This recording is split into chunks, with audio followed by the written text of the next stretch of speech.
mwihangane mumenye impamvu yo gushaka. Ariko mwari muzi ko umugabo mu rugo rwe niyo yaburara, niyo nta kintu cyaba kirimo, niyo nta ntebe yaba irimo, ariko wubashywe ufashwe neza nk'umugabo abaho nk'umwami kurusha wa wundi utaha mu mazu y'imiturirwa afashwe nk'umukozi. Ibi bintu nimba utabikuyemo isomo nta nicyo byakumarira. Benshi basa nkaho batubeshya, babanye nkaho batubeshya ariko urugo rudakomeye. Kubera iki? Impamvu yashatse itandukanye n'impamvu yakagombye gushaka. Benshi bari mu mago batwara amamodoka meza, bashatse abagore bafite umutungo masha Allah tabarakallah, ariko ubuzima bwabo bukaba bubayeho nk'icurarwuri, bukaba bubayeho nk'aho afunze. Wa musore we, niba wumva ushingira ku mutungo gusa ukumva ko uzashaka umudiaspora, uzashaka visa, uzashaka umuntu ufite umutungo, uzashaka umuntu iwabo bafite umutungo, ntabwo uramenya impamvu y'urushako. Uba wamaze gutana. Nabigereranya nko gutegereza ubwato ku kibuga cy'indege, cyangwa se reka dukoreshe ibyo dusanzwe dukoresha. Ni nko kuba wari ukeneye telefone ukagura sharijeri. Sharijeri ni nziza, ekuteri yonyine. Igihe Allah subhanahu wa ta'ala yaremaga umusugire ku isi, ntabwo yahise amumanura ku isi, ahubwo Adamu yabaye mu ijuru. Amaze kuba mu ijuru yarafite buri kimwe. Tunemera tunabwirwa yuko n'imyizerere yacu ijuru ari ryiza kurusha isi. Isi biriya ni nk'ikiraro, ni nka ibyishimo tubona ni by'akanya gatoya, ariko mu ijuru ibyishimo bihoraho. Ariko Adamu yabaga mu ijuru arya icyo ashatse, abona ibyo ashatse byose yifuza, ariko ntabwo yari atekanye, ntabwo yari afite ituze. Allah aza kumuremera umugore ari we Hawa cyangwa se Eva, amuremera umugore. Tunavaneho urujijo kuri ba bandi bose batekereza yuko icyaha Adamu alayhi salam yakoze cyo kurya itunda ngo bisobanuye ngo gusambana. Ni gute wasambana n'umuntu Allah yaguhaye cyangwa se yagushyingiye? Ni gute babyita gusambana kandi wamaze gushaka umuntu? Ni ukuvuga ngo ibyo ni ikinyoma cyangwa se n'imyumvire itariyo ku bantu batekereza ko icyaha Adamu yakoze ari kubonana na Eva.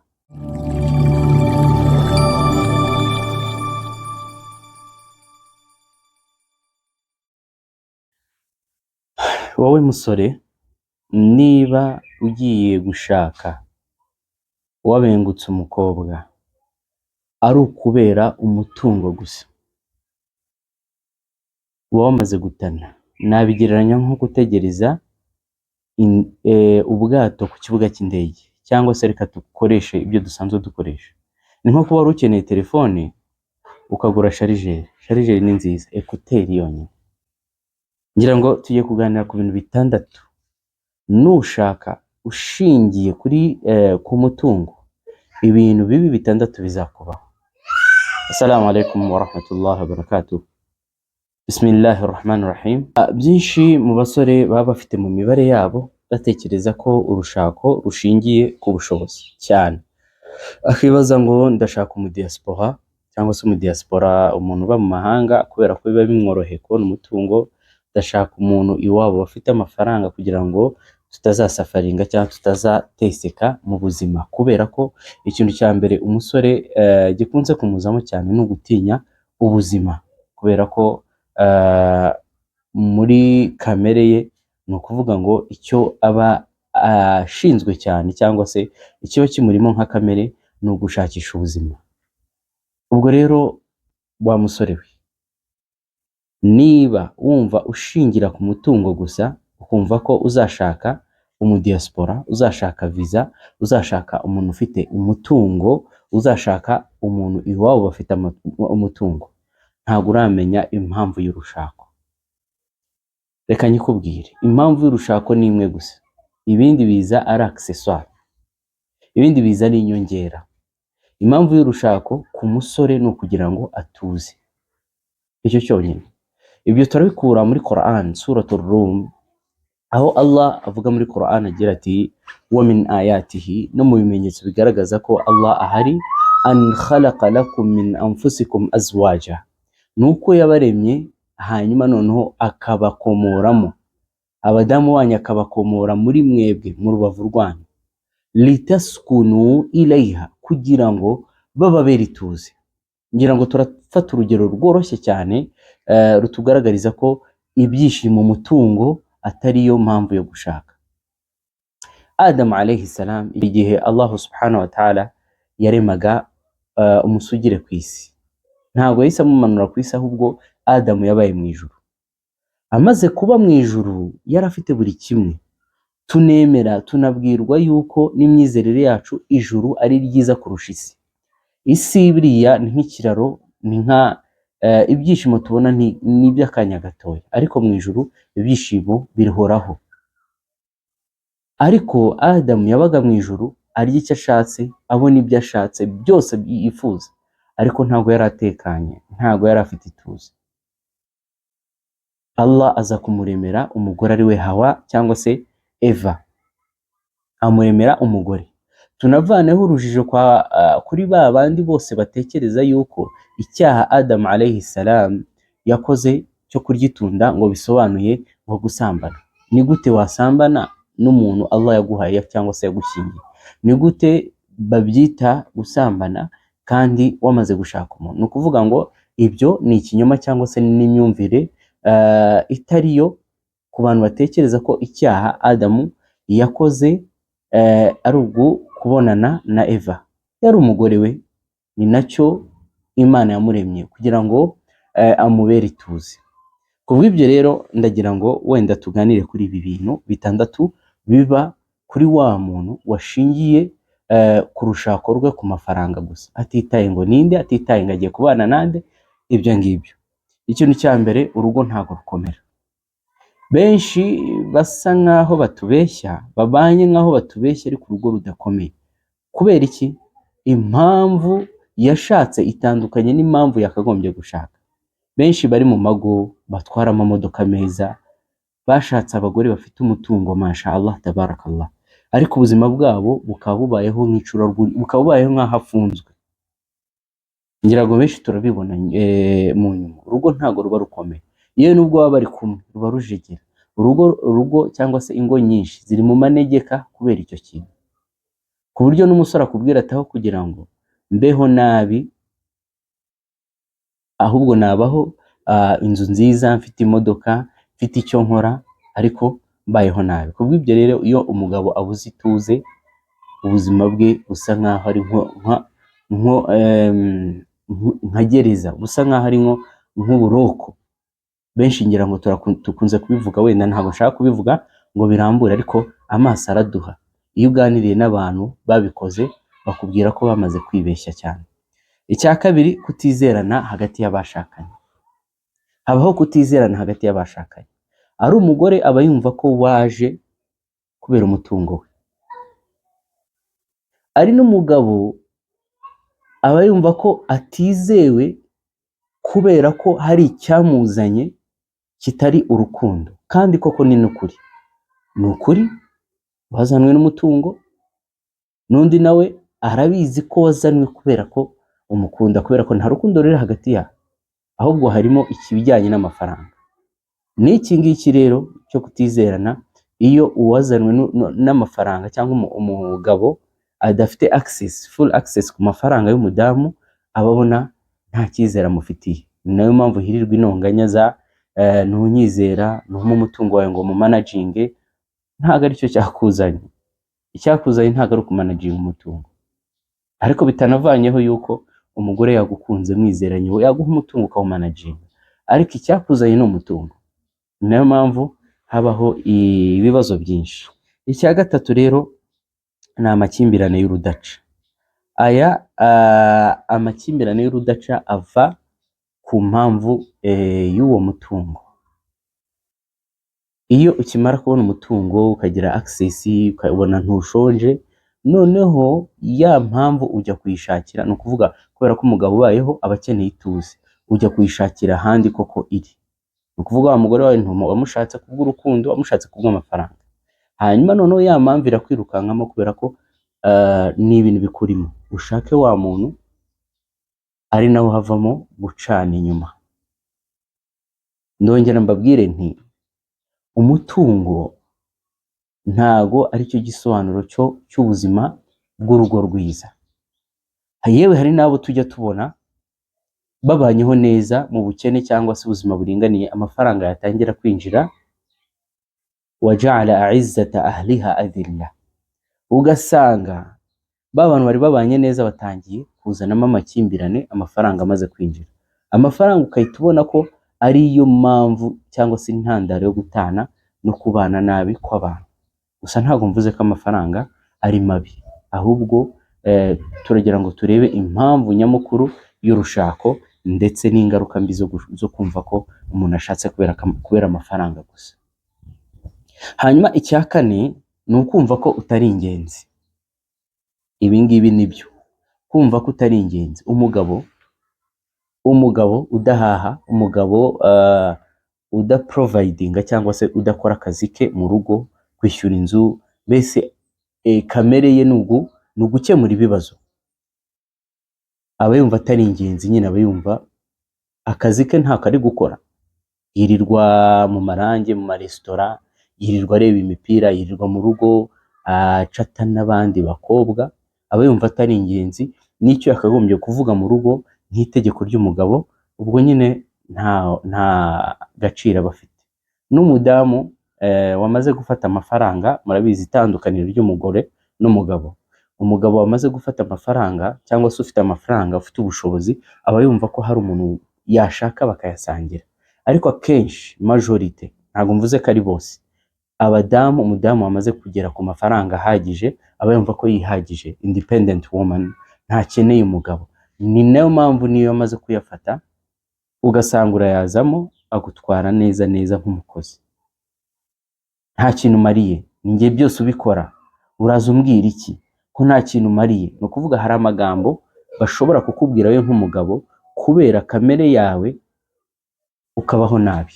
Hari abagabo benshi babaho bikingirana mu cyumba bakarira bitewe n'uburyo babayeho, ariko batinya kuba bava mu rugo bitewe n'uko sosiyete iri kubareba. Barimo barayibeshya, tubayeho nabi, tubayeho neza plutôt, tubayeho neza, ntwara imodoka, nambara neza, abantu bakabona iyo shusho gusa. Ariko umutima umuntu yaramunzwe, yirirwa arira bitewe n'iki? Icyo umugabo akeneye ntago akibona. Reka nze mbabwire icyo umugabo akeneye. Umugabo akeneye icyubahiro no kubahwa mu rugo rwe kurusha ibindi byose. Niyo wamukunda gakeya, ariko ukamuha icyo cyubahiro cye, ukamuha kuba umugabo mu rugo, yaza mu rugo akabona ko yishimiwe. Icyo nicyo akeneye. N'umugore biratandukanye. Umugore akeneye urukundo. Umugore umuha si ibintu ibyo ari byo byose, amafaranga, imodoka, ariko utamwitaho, utamukunda rwose, ibyo byose nta kintu biba bimaze. Ngira ngo murumva itandukaniro ry'umugabo n'umugore. Urumva rero ntago umuntu aba yumva atari ingenzi kubera ko ka kazi ntago agashoboye. Allah niwe wavuze ati ar-rijalu qawwamuna 'ala an-nisa, ngo abagabo ni abahagararizi b'abagore. Iyo rero wumva utizewe, utari ingenzi mu rugo, ka kazi ntago ugakora, urashidikanya, ugasanga ibintu birapfuye. Kandi buriya umugabo watangiye kubaho muri urwo rwego mbese biba byarangiye.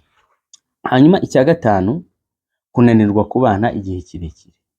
Bikunde cyangwa se bitinde bitebuke, abantu baba baramaze gutana. Ni ukuvuga ngo ntago babana igihe kirekire kubera ko bya bintu waje ushaka usanga atari byo koko wari ukeneye. Abantu rero bahita batana. Iyo ari umugabo ugishaka cya cyubahiro cye, ahita avamo akajya kugishaka, ugasanga abantu ntago birambye. Ugasanga amakosa arajya ku mugore, umugabo yarahisemo nabi cyangwa se yarahisemo mbese ibitekerezo bye atari ko icyo byashakaga ntago ari cyo yagezeho. Mbese ugasanga harimo amakosa, cyane cyane bayashinja abagore, ariko akenshi ni amahitamo mabi cyangwa se ni ugutekereza nabi bijyanye n'ikintu. Kubera iki ugiye gushaka? Niyo umuntu agiye gushaka agomba kubyibaza ibi ngibi. Kuko ibyo rero ntago babana igihe kirekire. Icya gatandatu aricyo cya nyuma, kugwa mu cyaha no kwibeshya ku kinyoma. Kugwa mu cyaha no kwibeshya mu kinyoma, ni ukuvuga usanga wa mugabo waje kubera amafaranga nta rukundo yari afitiye uwo bagiye kubana, ahubwo yaje aviza ku mafaranga. Arayabonye tayib, arayabonye. Umugore ashobora kumukunda akanayamuha, arayabonye. Noneho rwa rukundo rujya hehe? Rujya hahandi rushatse. Ugasanga yibereye mu bandi bakobwa, ugasanga misikini umugore aramuhahira, aramuha buri kimwe, ariko urukundo rwibereye mu bandi bakobwa badafite n'icyo bakoze. Niyo mpamvu cases nyinshi ziza muri urwo rwego, ugasanga umugore ntacyo atakoze, ariko umugabo nyine impamvu yaje ntayazi, yabonye ibyo abona yibereye mu bindi. Ugasanga rero urugo harimo intambara z'urudaca, gusuzugurana hagati. Niyo umugore ashobora kubwira ati mfasha kano kantu, wowe uhita utekereza ko abikubwiye kubera ko akurusha umutungo. Umugabo pride ikazamuka, kwiyumva bikazamuka, n'umugore pride ikazamuka, shayitani noneho ikabakina imitwe. Noneho iyo ugize ibyago ugasanga umugore afite inshuti mbi, aho ngaho biba byarangiye, biba bipfuye rwose, ntago biramba. Ari nayo mpamvu mbabwira, nyamuneka mw'abasore mugiye gushaka, mwihangane mumenye impamvu yo gushaka. Ariko mwari muzi ko umugabo mu rugo rwe, niyo yaburara, niyo nta kintu cyaba kirimo, niyo nta ntebe yaba irimo, ariko wubashywe, ufashwe neza nk'umugabo, abaho nk'umwami kurusha wa wundi utaha mu mazu y'imiturirwa afashwe nk'umukozi. Ibi bintu nimba utabikuyemo isomo, nta n'icyo byakumarira. Urumva rero ntago umuntu aba yumva atari ingenzi kubera ko ka kazi ntago agashoboye. Allah niwe wavuze ati ar-rijalu qawwamuna 'ala an-nisa, ngo abagabo ni abahagararizi b'abagore. Iyo rero wumva utizewe, utari ingenzi mu rugo, ka kazi ntago ugakora, urashidikanya, ugasanga ibintu birapfuye. Kandi buriya umugabo watangiye kubaho muri urwo rwego mbese biba byarangiye. Hanyuma icya gatanu, kunanirwa kubana igihe kirekire. Bikunde cyangwa se bitinde bitebuke, abantu baba baramaze gutana. Ni ukuvuga ngo ntago babana igihe kirekire, kubera ko bya bintu waje ushaka usanga atari byo koko wari ukeneye. Abantu rero bahita batana. Iyo ari umugabo ugishaka cya cyubahiro cye, ahita avamo akajya kugishaka, ugasanga abantu ntago birambye. Ugasanga amakosa arajya ku mugore, umugabo yarahisemo nabi, cyangwa se yarahisemo mbese ibitekerezo bye atari ko icyo byashakaga ntago ari cyo yagezeho. Mbese ugasanga harimo amakosa, cyane cyane bayashinja abagore, ariko akenshi ni amahitamo mabi, cyangwa se ni ugutekereza nabi bijyanye n'ikintu. Kubera iki ugiye gushaka? Niyo umuntu agiye gushaka agomba kubyibaza ibi ngibi. Kuko ibyo rero ntago babana igihe kirekire. Icya gatandatu aricyo cya nyuma, kugwa mu cyaha no kwibeshya ku kinyoma. Kugwa mu cyaha no kwibeshya mu kinyoma, ni ukuvuga usanga wa mugabo waje kubera amafaranga nta rukundo yari afitiye uwo bagiye kubana, ahubwo yaje aviza ku mafaranga. Arayabonye tayib, arayabonye. Umugore ashobora kumukunda akanayamuha, arayabonye. Noneho rwa rukundo rujya hehe? Rujya hahandi rushatse. Ugasanga yibereye mu bandi bakobwa, ugasanga misikini umugore aramuhahira, aramuha buri kimwe, ariko urukundo rwibereye mu bandi bakobwa badafite n'icyo bakoze. Niyo mpamvu cases nyinshi ziza muri urwo rwego, ugasanga umugore ntacyo atakoze, ariko umugabo nyine impamvu yaje ntayazi, yabonye ibyo abona yibereye mu bindi. Ugasanga rero urugo harimo intambara z'urudaca, gusuzugurana hagati. Niyo umugore ashobora kubwira ati mfasha kano kantu, wowe uhita utekereza ko abikubwiye kubera ko akurusha umutungo. Umugabo pride ikazamuka, kwiyumva bikazamuka, n'umugore pride ikazamuka, shayitani noneho ikabakina imitwe. Noneho iyo ugize ibyago ugasanga umugore afite inshuti mbi, aho ngaho biba byarangiye, biba bipfuye rwose, ntago biramba. Ari nayo mpamvu mbabwira, nyamuneka mwa basore mugiye gushaka, mwihangane mumenye impamvu yo gushaka. Ariko mwari muzi ko umugabo mu rugo rwe, niyo yaburara, niyo nta kintu cyaba kirimo, niyo nta ntebe yaba irimo, ariko wubashywe, ufashwe neza nk'umugabo, abaho nk'umwami kurusha wa wundi utaha mu mazu y'imiturirwa afashwe nk'umukozi.